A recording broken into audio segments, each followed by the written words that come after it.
So ayun guys, welcome back sa ating YouTube channel. Today's video, mag-unboxing tayo ng AGB Pista GP-RR. Ipakita ko sa inyo kung ano yung mga laman niya at anong klaseng helmet ba to. So tara, huwag na natin patagalin pa, buksan na natin guys. Yung pinaka-label ng box ng AGB, ayan.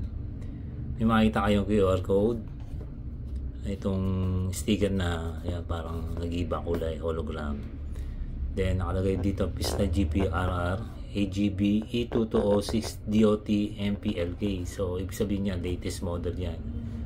Then yung graphic, color, performance, carbon red, size large, yan. Then yan, mga serial number na yan, hindi natin alam yan. Tapos may barcode, AGB helmet, hashtag, and dito Dainese SPA yan. So ito yung pinaka FIM Racing homologated helmet na siya guys. So yung mga branded na helmet ngayon is meron ng ganito. So i-search nyo na lang kung ano ibig sabihin na. Yan, may nakalagay na sticker dito. Notice. Yan.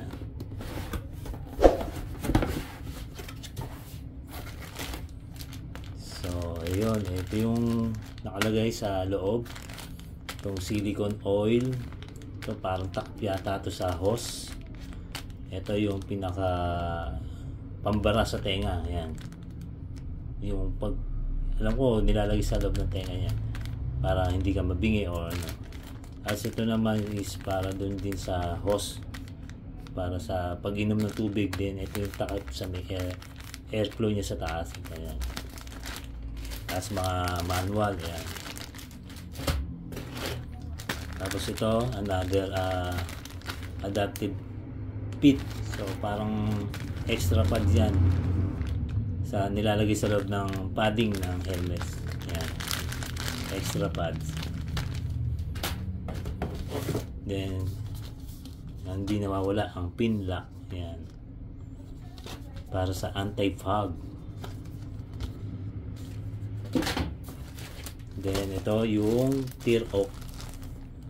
So nilalagay yan sa labas ng helmet.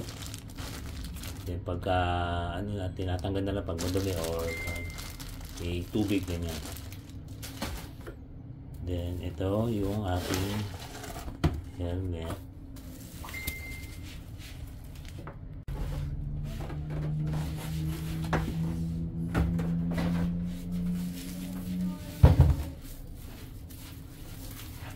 Yung pinaka dust bag niya, yan. Sheesh.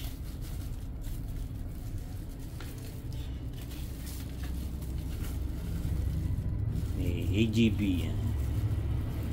Buksan natin. Tanan. Yun, no? Ito muna natin tong pinaka spoiler niya. Whoop.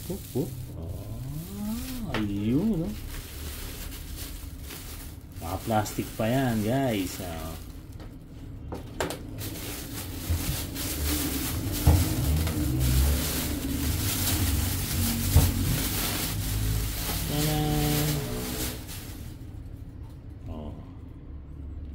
Sheesh.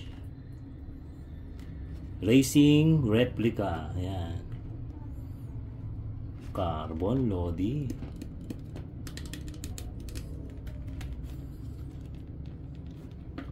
Napakaganda. Sobra. Spoiler pa lang niya. Ayan. Ito pinaka-hose ng tubig. Kasi itong helmet na to is pan-track lang talaga. Ginagamit ng mga MotoGP. Kaya meron silang ganito para sa tubig pag iinom sila. Yan. So simulan natin.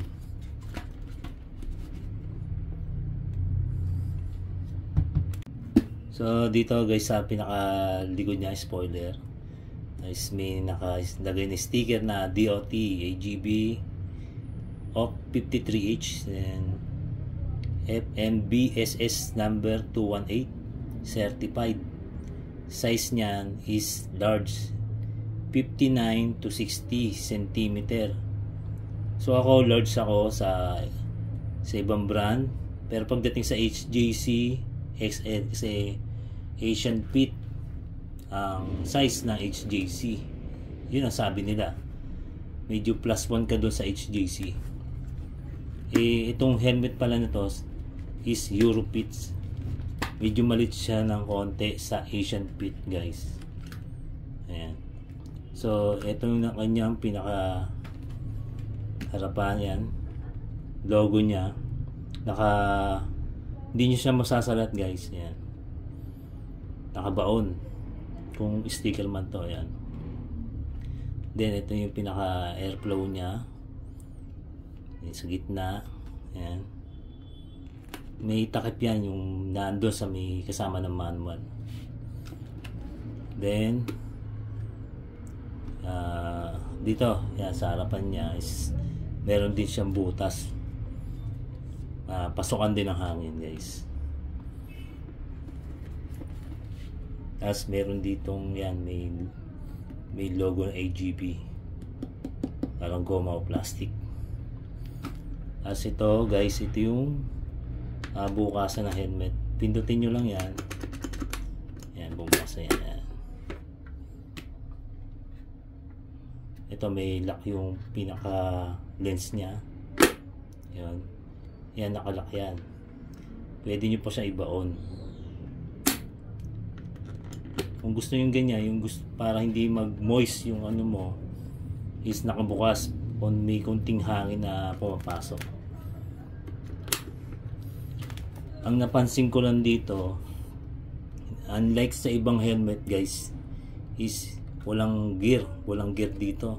So kunting ganun mo lang, bumababa na siya. Yan, yun lang ano ng AGB, hindi siya naglalakada ano. Then itong ano, yung RR na yan, Racing Replica, is sticker siya na nakabaon sa top coat. Medyo nasasalat eh. Ayan.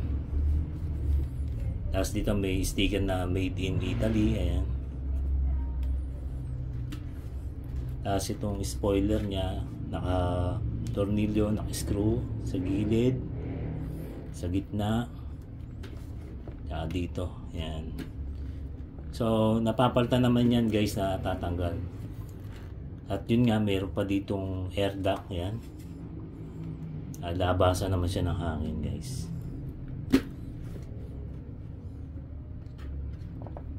Ito yung pinaka pinlock niya. Yan, lagay ng pinlock sa loob para hindi mag-moist ang ating helmet.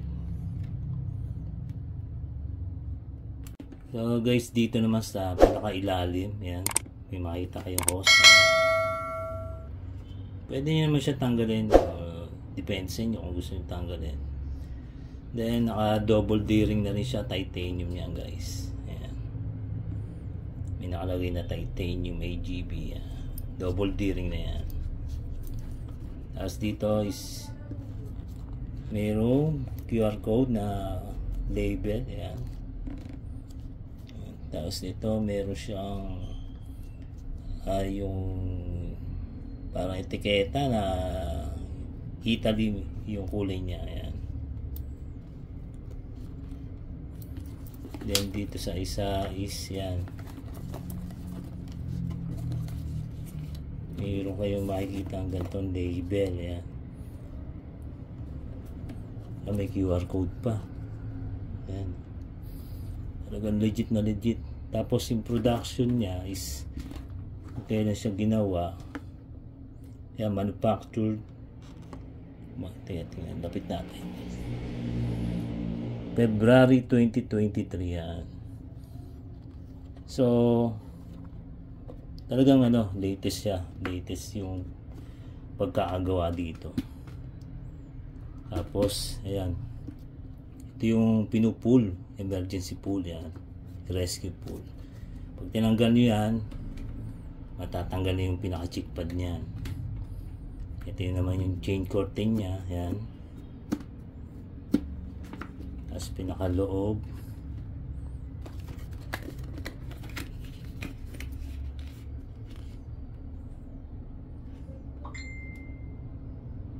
May nakalagay na AGB. Tapos dito is parang sticker yata to. So ito, ingatan nyo. Kasi madali yata itong magbitak-bitak sa nakikita ko.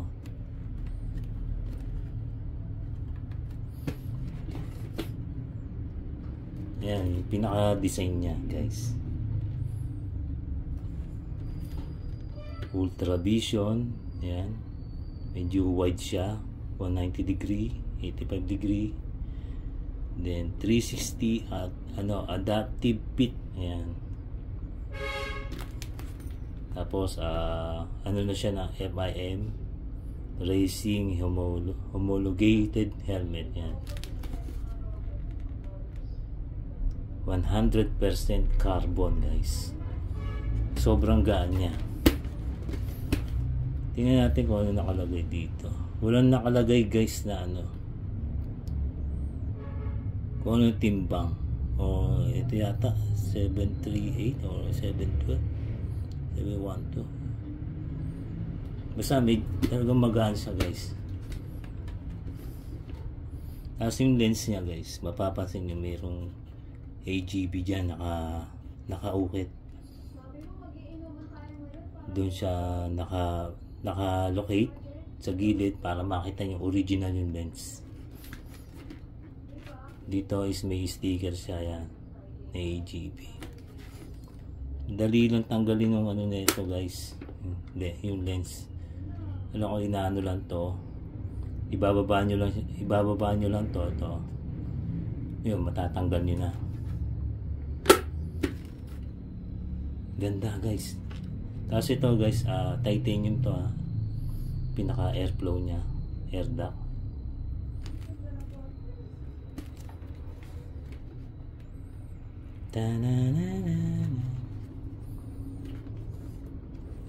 Mapapashish ka na lang. Hindi ko sasabihin yung presyo nito, guys. I-search nyo na lang. Talagang pinangarap ko to, guys. So yun, guys, natapos na yung ating basic review dito sa ating helmet na AGB Pista GP-RR. Ayan, nakita nyo naman gano'ng kaganda yung shell nya. Hindi siya bulky, medyo malit siya sa mga Asian fit, guys. Ayan. Ganda ng forma nya, patulis yung pinaka-chin nya. Ayan.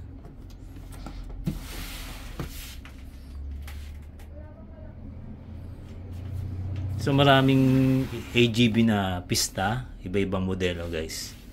Mga Saul Luna, ganyan. Then iba mga forged carbon, matte, hindi siya glossy. So ito, yung napili natin is may accent na pula, racing replica. Tapos carbon na siya, guys.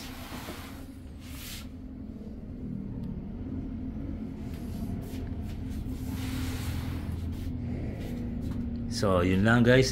Salamat at sana mag-subscribe kayo kung hindi pa kayo nagsasubscribe, at pa-hit na rin ang notification bell para updated kayo sa ating mga videos na gagawin. Salamat.